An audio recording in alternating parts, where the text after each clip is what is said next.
Sidang yang terhormat ini, tentunya harapan kami pembelaan ini dibacakan di hadapan serta disampaikan pada Yang Mulia Majelis Hakim untuk kiranya dapat menjadi pertimbangan sepatutnya sebelum Majelis Hakim sampai pada putusan akhir. Apakah terdakwa ini sungguh melakukan perbuatan sebagaimana yang telah didakwakan oleh saudara jaksa penuntut umum, atau apakah terdakwa benar-benar terbukti secara sah dan meyakinkan berbuat dan bersalah secara hukum sebagaimana yang dituntut oleh saudara jaksa penuntut umum dalam tuntutannya. Setelah kami mempelajari dengan seksama surat tuntutan terhadap diri terdakwa yang dibacakan oleh jaksa penuntut umum pada persidangan Pengadilan Negeri Jakarta Barat pada hari Selasa tanggal 10 Desember 2019, maka perkenankanlah kami tim penasihat hukum menyampaikan pembelaan atas nama terdakwa Heri Roswanto alias Ijong. Sebelum menyampaikan pembelaan, pertama-tama kami mengucapkan terima kasih yang sebesar-besarnya kepada Yang Mulia Majelis Hakim yang memimpin persidangan ini dengan penuh kesabaran, kearifan dan bijaksana sehingga persidangan berjalan imperial, fair dan objektif, dan pada akhirnya semua saksi maupun terdakwa dapat menerangkan peristiwa yang sebenarnya. Jika sekiranya dalam pemeriksaan persidangan ini terdakwa memberikan keterangan yang menurut penilaian majelis hakim maupun saudara jaksa penuntut umum kurang berkenan, kami memohon maaf yang sebesar-besarnya. Sama sekali tidak terlintas sedikit pun dalam benak terdakwa untuk mengurangi wibawa pengadilan ataupun mempersulit jalannya persidangan. Demikian pula ucapan terima kasih kami sampaikan kepada saudara jaksa penuntut umum atas uraian tuntutan yang telah disusun begitu rapi dan jelas sehingga memudahkan bagi kami dalam mengikuti jalan pandangan dari saudara jaksa penuntut umum. Pembelaan ini dilandasi dengan sebuah harapan agar Yang Mulia Majelis Hakim memeriksa dan memutuskan perkara ini dengan bijaksana dan penuh kearifan, serta senantiasa berkiblat pada rasa keadilan, hati nurani kemanusiaan, dan tanggung jawab kepada Tuhan Yang Maha Esa.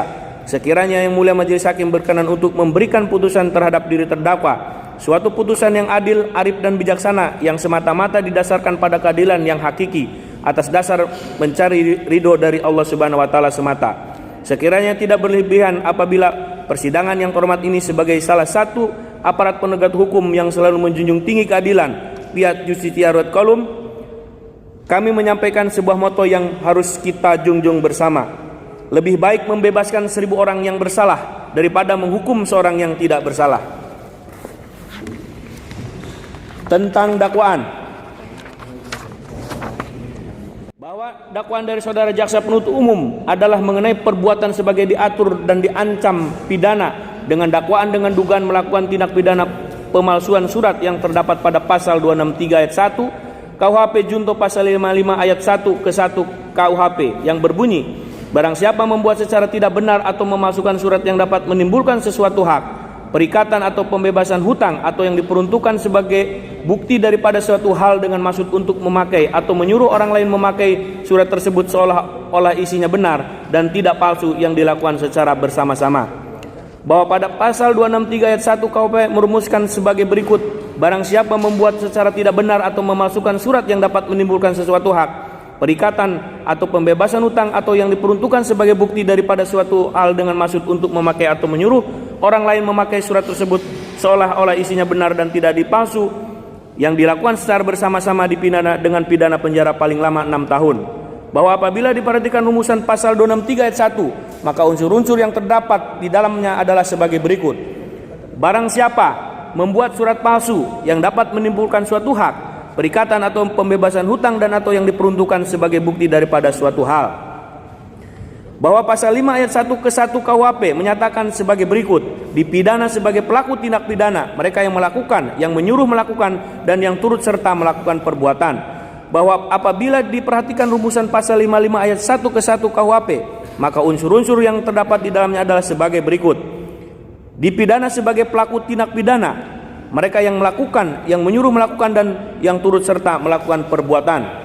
Bahwa menurut ketentuan pasal 163 ayat 2 dan ayat 3 KUHP, untuk sahnya surat dakwaan, maka surat dakwaan itu harus berisi uraian-uraian secara cermat, jelas dan lengkap mengenai tindak pidana yang didakwakan. Hal mana sesuai pula dengan jurisprudensi Mahkamah Agung RI nomor 1289 K/PIT/1984 tanggal 26 Juni 1987 Junto nomor 2436 Kapit 1988 tanggal 30 Mei 1990, Junto nomor 350 Kapit 190 tanggal 30 September 1993, bahwa semua unsur-unsur yang didakwakan kepada terdakwa harus dirumuskan secara lengkap. Hukum terdakwa memohon kepada yang terhormat majelis hakim yang memeriksa dan mengadili perkara ini memutuskan sebagai berikut. 1. Bahwa dari peristiwa pidana yang tercatat dalam surat dakwaan, bila dihadapkan dengan fakta-fakta yang terungkap di persidangan, maka terdapat sedemikian banyak kontradiksi perihal keterangan para saksi yang saling bertentangan, sehingga kesimpulan jaksa penuntut umum yang menyatakan terdapat kesesuaian antara keterangan-keterangan saksi dan alat bukti merupakan kesimpulan yang sumir dan sangat subjektif. 2. Bahwa sebagaimana lazimnya setiap perkara pidana haruslah didasarkan pada pembuktian dengan menggunakan alat bukti material tentang apakah ada suatu perbuatan pidana atau tidak, karena cara demikian merupakan cara yang dianut secara universal oleh semua hukum acara pidana. Dari proses pemeriksaan di persidangan, jaksa penuntut umum tidak mampu membuktikan dakwanya sesuai dengan pasal-pasal yang didakwakan. Bahwa dalam menguraikan tentang pembuktian terhadap dakwaan, nyata jaksa penuntut umum menghindari untuk memeredukan langsung antara fakta dan hukum yang diperoleh oleh persidangan peristiwa pidana yang diberikan dalam surat dakwaan, padahal lazimnya menurut hukum pembuktian peristiwa pidana dalam surat dakwaan harus dahulu dan diutamakan. Majelis hakim yang mulia, bahwa berdasarkan segala hal sebagaimana yang terurai di atas, kami selaku penasihat hukum terdakwa Hereswanto mohon kepada yang terhormat majelis hakim yang memeriksa dan mengadili perkara ini berkenan untuk menjatuhkan putusan dengan amar berbunyi sebagai berikut. 1. Menyatakan terdakwa tidak terbukti secara sah dan meyakinkan menurut hukum melakukan tindak pidana yang didakwakan kepadanya. 2. Membebaskan terdakwa dari dakwaan atau setidak-tidaknya melepaskan terdakwa dari semua tuntutan hukum. 3. Memulihkan hak terdakwa dalam kemampuan, nama baik, kedudukan, dan harkat martabat. 4. Mengembalikan barang bukti milik terdakwa 1 unit HP Oppo warna hitam. 5. Membebankan biaya perkara kepada negara.